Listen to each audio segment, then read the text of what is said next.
المهم الاخوان، في الجزء اللي فات اللي هو الجزء 8 شفنا الدراري بجوجهم مشاو كيقلبوا على داك المشعوذ.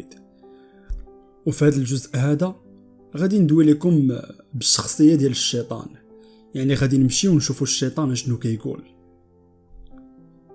يا غتعطيوني داكشي اللي طلبت، يا غتخرجوا في حالكم من قدامي. جاوبوا واحد وقال ليه واش عارف راسك مع من كتهضر ولا لا؟ قال لهم رئيس مخابرات صربيا، مع نائب وزير خارجية روسيا، مع زعيم مافيا تجارة في البشر، مع الحماية اللي جبتو معاكم طبعا، ياك بعدا ما غلطت في حتى واحد فيكم. ايوا دابا كيف سمعتو، يا غتعطيوني داكشي اللي بغيت، يا غتخرجوا في حالكم، ولا راكم عارفين اش كيتسناكم. كون مافيوزي ولا رئيس حكومة ولا رجل اعمال ولا اللي كان، شغلك هذاك. انا كنخدم مع كل شيء، كنعرف غير نخدم نتخلص بالطريقه اللي بغيت.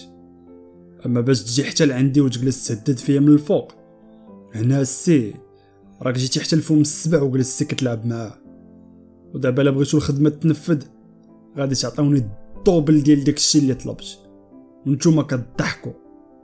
ولا سير خرج انت وهاد القروده اللي معاك، وحاولوا مره اخرى ديروا كما دار جورج واجيو. حاولوا تقيسوا داك الساعه الزغبه من الرجال ديالي، غادي تلقاوني كنلعب في مصارنكم. هادشي الا ما لعبش في شي بلاصه اخرى. ويجاوب الاخر قال لي صافي غير تهدن، ما تهضرش معاه، هضر معايا انا. دابا فلوسك غادي تلقاها فوق الطاوله، بمجرد ما تهنينا منهم بالطريقه ديالك باش يتسد هادشي بحرب عصابات. ولكن كاين واحد المشكل. شنو هو هذا المشكل؟ خاصك تبدا بالراجل اللي علمك الحرفه وعتقك من الجوع والبرد وزيد. واش تقدر تبدا به؟ غادي نقول لك حاجه وحده، من غير الوالده ما نعقلش على مو بنادم. انت براسك اللي عطاوني كشر غادي تلقاني فوق السقيطه ديالك كنشرشم فيها. اييه عارف الخدمه كي دايره، وحتى انت راك عارف كيفاش كنخدموا. ايوا ملي اتفقنا بقى غير نكملوا بنود العقد. شنو بغيتو نجيب لكم منه؟ كبده، قلب، معده، راس، رجلين. بغيناك غير تهنينا من صداعهم، واللي عجبك حضرو ورد البال راسك، راه ولا غلا من الذهب. راسي هو قدامكم، كيف كل شيء عارف فين كاين، واللي بغى يشوفو فين غادي نديرو قبل ما نطفي المعاينيه يقرب. مرحبا، سمحوا لي على الدخله. دابا منين نخرجوا بقات حاجه وحده غادي نديرها قبل ما نعاود لكم قصه واحد فاشل محطم مجروح محقور كيتحول لاخطر مافيوزي في العالم، واللي كيف ما كيسميوه شيطان بربعه الرجال، منوض الرعب في حكومات ومافيات. كما قال في هاد الهضره اللي دازت دابا، راسي ولا غلا من الذهب. كل شي باغي يعلقوا عنده كيتذكار ولا لوحه فنيه ساويه الثمن، واخا كاك حتى واحد ما قادر يقرب ليه. حاولوا شحال من مره وكانوا عبره. عارف بلي غادي يجي واحد النهار غادي يطير باي طريقه، وغادي يلعبوا في السقيطه ديالي كيف ما بغاو. داكشي علاش سد ما امكن عليهم البيبان. دابا يمكن عرفتوا علاش عندي غير 4 رجال وما ديرش قشله، حيت الضربه غتجيك غير من اللي قريب لك. ايوا قبل ما يجي داك الوقت اللي غادي يتهناو مني، انا اللي غادي نلعب معاهم كيف ما بغيت وبالقانون ديالي. شكون اللي غادي يعطيك شر؟ باش ما نحرقش لكم المراحل وتعرفوا كيفاش دمدومه تحول لشيطان، وكيفاش هاد الشيطان ولا حاقد على كل شيء، وعلاش كل شيء باغي الراس ديالو. كيفاش بربعه ديال الرجال منوض الرعب في حكومات ومافيات، وكيفاش هاد الشيطان كيلعب في الضحيه ديالو. وزيد. غادي تصبروا عليا 5 دقائق نتناقش مع الرجال ديالي وانا معاكم. دابا كلشي داز على عينكم وراكم عارفين شنو كيتسنانا. بغيت كل واحد يعطيني الرأي ديالو كيف العاده. كيفاش غادي نتهناو من صحاب الدعوه ديالنا اللي غادي يكونوا دابا راه كيوجدوا لينا ونايضه فيهم الصعره، وبلا ما نقول لكم الكلب مرعود كيفاش كيكون.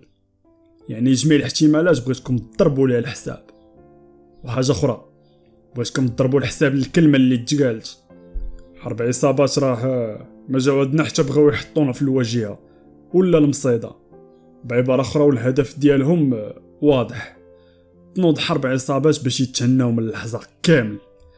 اللحظه فاش غتسالي هاد الحرب الرابح فيها غادي يكون خاسر في نفس الوقت.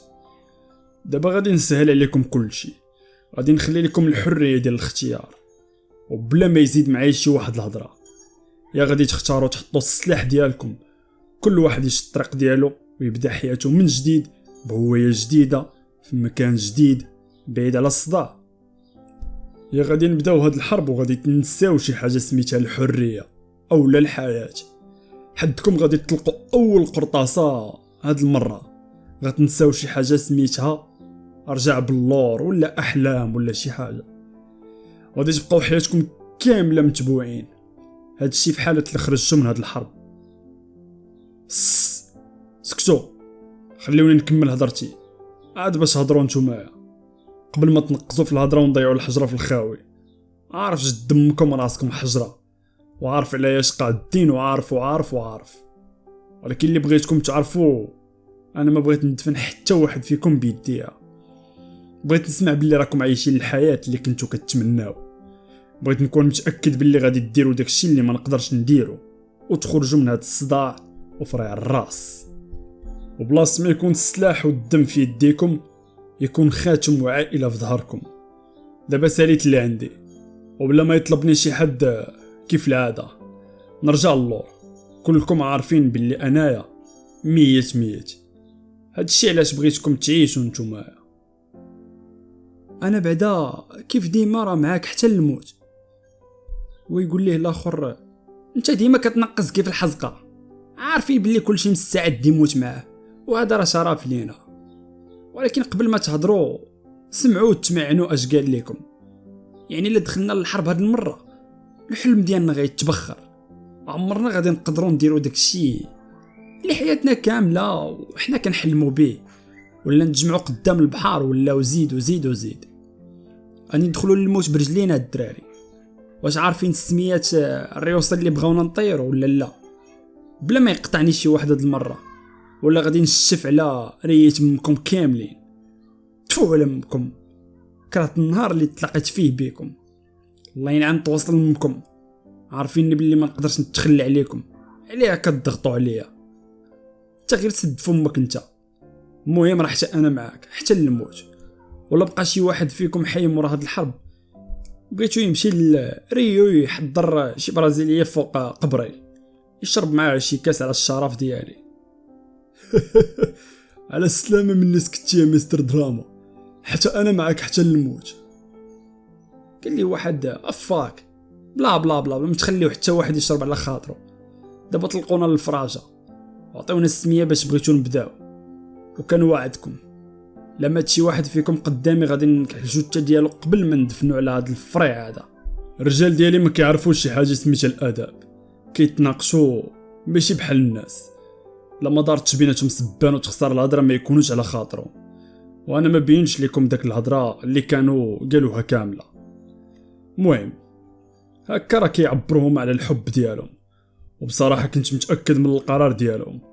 واخا الهضره اللي قلت لهم وبغيتهم يعيشوا حياتهم ويديروا داكشي اللي ما نقدرش نديرو، ولكن ما عندي ما نخبي عليكم. انا بلا بهم ما نسوى والو، هما السند والقوه ديالي. هذا هو حال مافيا ديال الدياب، واحد كيكمل الثاني. المهم قبل ما نعاود لكم عليهم واحد بواحد باش تعرفوا كيفاش كيفكروا، غادي نبدا لكم بيا انا نيت قبل ما يوجدوا راسهم. غادي نرجع بكم دابا من الاول، حتى انا كنت بحال اي واحد فيكم وتزاد في ماما افريكا. الحلم ديالو هو فاش كان صغير يكون طبيب مهندس ولا بوليسي وزيد. ساعة هاد الحلم حدي كنكبر هو كيتبخر. فاش بديت كنعرف الوقت كيفاش دايره، وبالخصوص لما كان عندك حد في الدنيا من غير الام ديالك اللي دوزات العذاب على قبليه باش نكبر وتشوفني راجل، ونعوض شويه على العذاب اللي دوزات، ولا بعباره اخرى نقدر نوفر ليها نهايه مرتاحه. هذا هو حل العائلات في المغرب، عندهم هدف واحد بعيد على حب ولادهم وما يكبروا ويعوضوهم. وبطبيعه الحال كنهضر على العائلات الفقيره والمتوسطه. اما الطبقه الاخرى من الاحسن نبقى ساكت. الوالد ديالي مات وانا صغير لدرجه ما كنتش عارف الملامح ديال الوجوه، غير التصاور اللي كيذكروني به. على اين كملت قرايتي حتى شديت الاجازه، هنا فين طلع معايا اكبر قالب وعرفت راسي غير شماته وما كنسواش بحال اي مشموت. والديه كيخسروا عليه الفلوس دم جوفهم باش يقرا ويولي شي حاجه، وهو راكل الدنيا وعاطيها اللعب، الزهو، فيسبوك، انستا، زيد وزيد. الناس كتوجد الامتحان على شهرين والدروس ديالهم شاربينهم، ولكن انا حتى كتبقى سيمانه عاد باش كنبدا نشد الكتوبه نوجد. قال لك نجح، الهدف كان عندي محدود، هو ننجح وصافي. النقطه جيبها غير انت، درجه نبقى مع الشميت بحالي نضحكوا على هذاك اللي كيجلس في الصف الاول وديما هاز الكتوبه في يدو جالس في المكتبات كيحفظ وكيوجد. وفي الاخر لقينا راسنا كنا كنضحكوا على راسنا حنايا فاش شدينا كارطونه بمقبول وخرجنا للحزقه والتوميره. كونكور يغوتوا ليك وكونكور يرجعوا ليك فيه الوراق حيت ما دايزينش في الانتقاء الاولي، وكونكور كاع ما تندفعوا ليه كاع النقطه ما كتسمعش لينا. هنا وقفت على هضره واحد الاستاذ الله يذكره بخير، شهاده مقبول في هاد البلاد غير سير تمسح بها. وداك الشيء اللي درت فاش شديتها، واحد النهار درت فوتوكوبي ديال الشواهد ودخلت للطواليت بعد ما قضيت الغرض مسحت بهم حاشاكم باش نعرف الاحساس كيفاش داير تمسح بمجهود ديال سنين، ونعرف النتيجه ديال افعالي والندامه ديالي وحتى العياقه اللي كانت فيها. وداك الصوت اللي كنت كنسمع وما كيخلينيش نشد كتاب ولا نحفظ، ها القالب حمادي طلع معايا حتى المصار. واش عرفتي احساس تولي ضحكه وتولي تسمع راه ولد فلانه اللي كتبيع الربيع في مارشي وكتخدم في الديور باش تقريه، قرا حتى هي ولا بيطالي عطيها الحزقه والدوران. هذا هو الحال في البلاد حمادي. لا كان الكار باقي ما حطك وباقي عندك فرصه فين تغير الاقدار ديالك، قرا وحفظ وتفوق. راك في افريقيا كحل الراس يا المزلوط. والله ما توفقتي وما عند امك شي كاله صحيحه غير وجد راسك دوك الشواهد تردهم بابي جينيك تمسح بهم. هذا هو الحال يا صديقي، هادشي كلشي عارفو وحتى واحد ما بغي يفيق كيتسنى الزهر ديالو. هو تسنى دابا تشلل به يديك. المهم اللي كان كيضرني في خاطري هو نعرف باللي الوالده غادي تبقى حياتها كامله في هذا العذاب، واخا هكاك سمحت في سنين ديال القرايه وخرجت للواقع درت كريريسه ديال الخضره. ما عنديش علاش نبكي ونجيب اكتئاب، انا فاشل، ضحكت على حياتي، خصني نتحمل النتيجه ديال الافعال ديالي كيف اي واحد منكم غادي يتحملها. المهم مصروفي وليت كنحضرو والسلام، هكا بقات حياتي روتينيه غير عايش وصافي، حتى لواحد النهار فين غادي يتغير فيه كل شيء. فاش شرات من عندي واحد الملاك وجهها صفا من الشمس مع الحجاب شرعي، صافي سحراتني وزعزعات لي الكينونه ديال المشاعر ديالي. كاع داك العياقه والبساله تسالاو ليا. واخا هكاك ما تخافوش على خوكم، لسانو منشار، ما طلقت حتى شديت من عند النمره. وهنا فين بدات قصه الحب. كل نهار ابيل لما نعست على صوتها والله ما ديني عيني. يوا دوزت مع السيده عام وكانت مجتهده، جاب داك العام 18 في الجهاوي. وليت كنبغيها اكثر من راسي، وليت مهووس بها، وليت مغيار لواحد الدرجه كاع ما كتصور، لدرجه تشيرت على واحد بكيلو كنت غادي نقسم ليه راسو. بغى يضحك معايا ولكن جبدها على لسانه، وعدويا اللي يهضر فيها بالخيب واخا غير بالضحك. بقيت انا وياه على الحب والاحلام السيده كتقول لي مستعد تنعيش معاك غير بالماء والخبز. حتى جات الوقيته اللي طلعت فيه الكتابه فاش شدات الباك ب 18 وتقبلات في مدرسه المهندسين.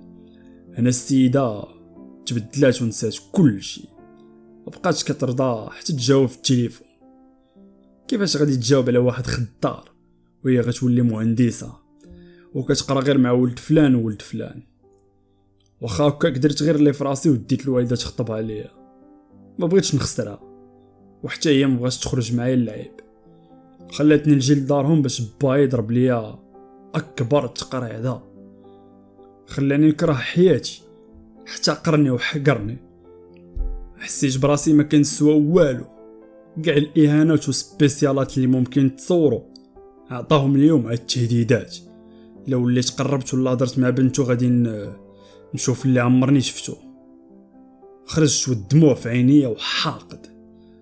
غير وصلت للدار وما خليتش شي حاجه صحيحه، حتى من الدبلومات ديالي قطعتهم. علاش ما قريتش مزيان؟ علاش ما حفظتش؟ علاش فاش كانت الناس كتحفظ وكدير علاش تولي؟ علاش وعلاش وعلاش؟ وليت بحال كما خلاوها الغيوان، مهمومه، مربيش عكاكه ومبهلل. نهار وما طال تابعها من اللور ما قدرتش نبعد منها ولا ننساها. العافيه شعل ليا في صدري، شي مرات كتشوفني وشي مرات لا. هكا بقيت، اللهم نشوفها من بعيد هي والسلام. تمنيت ليها ما احسن مني، الساعه ما قدرتش نتقبلها. فاش بديت كنشوفها كتوقف حدا فين كتقرا مع واحد العشير من ولاد كيليميني، العاقات، شويكه، سروال مزير والعضلات والوجه بيض وزيد.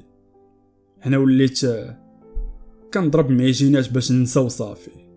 حتى لواحد النهار زغبني راسي، مشيت وقفت عليهم بلا ما نشعر، صرفقته، بغيت ندافع عليها زعما.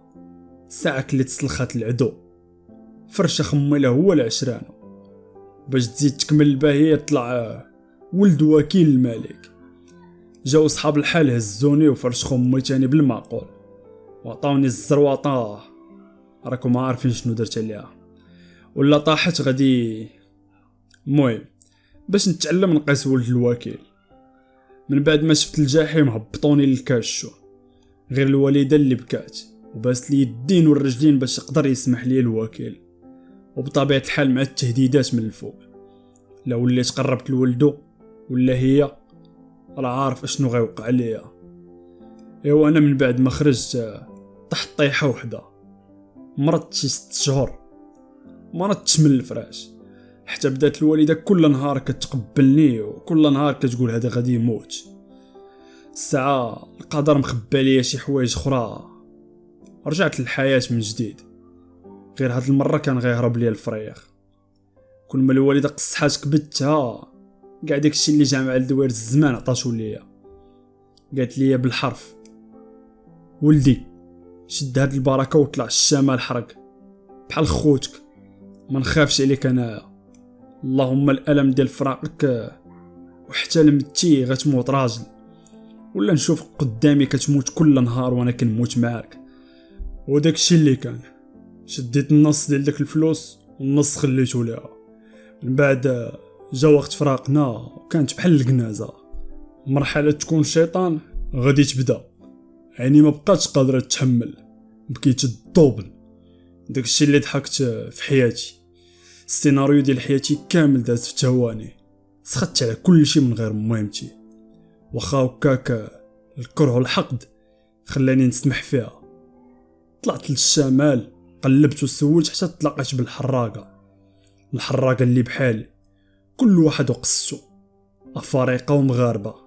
داك الليله كانت ظلام بزاف وواحد الريح جايب معاه حتى الخوف والرعب، بحال الا بيبان الجحيم تحلو والريح ديالو خرجات.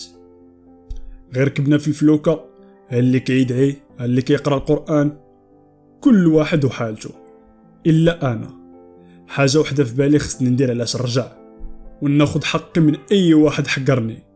وجوه البوليس وداك الوكيل وولدو، الاب اللي رفض يعطيني بنتو، وعاد العاشقه المتمرده. ايوا غير شدينا الطريق، الباطير كتهز في المواج والرعب كيتزاد. الا انايا مكون وفي كل لحظة تنقولو هنا غتقلب، هنا السعادة ربي الخير بقدرة قادر قدرنا نتجاوزو داك الظلام والرعب والبرد، وحتى بدات كتشرق الشمس وكتبان لينا اليابسة. بدات الصلاة على النبي والزغاريت ويتقلب كل شي في اللحظة. ديك الفرحة ولات جنازة. فاش خرج قدامنا واحد اليخت في الاول كان كيسحب لينا لامارين، الساعة كان غير المتوقع. فاش طلعوا ولاد الكلاب اللي غادي ينكحوا حياتي كثر ما هي منكوحة. هنا عرفت باللي افارقه ولا مهاجرين مجرد صراصير. فاش جبدوا السلاح وجلسوا كيفرتكوا فينا، غير صوت القرطاس وبنادم كيغوت والدم. هاد المنظر عمرو ما يتنسى ليا، بدون رحمه ولا شفقه. ما كاين غير شرك في بنادم. ما عرفتش كيفاش بقيت حي بدون وعي ولا رغبه البقاء. لقيت راسي ملاوح وسط البحر مع شي افارقه باغيين غير فين نهربوا، فين الله اعلم. ما فتناش شي 200 متر حتى كنلقاو داك اليخت قدامنا. الرعب، الخوف، الندم، كل شي كيتزايد فاش كتشوف بنادم شاد السلاح فوق من راسك وكيضحك بدم بارد باغي غير فوقاش يصفيها عليك باش يغدي ديك الغرائز ديالو وصافي. خليتها على الله، يمكن هذه لحظه مكتوب لي نموت فيها. فوت امري لله. الساعه ناض واحد النقاش بيناتهم، نقاش خيب ما فهمت منه والو، حتى كيلوحوا لينا كوردا وحتى واحد ما زعم باش يطلع فيها. حتى قرطسوا واحد فينا وبداو كيشيروا بيديهم، اما غطلع ولا غير طرطقوا لمك راسك. بقوه الخلعه غير طلعنا.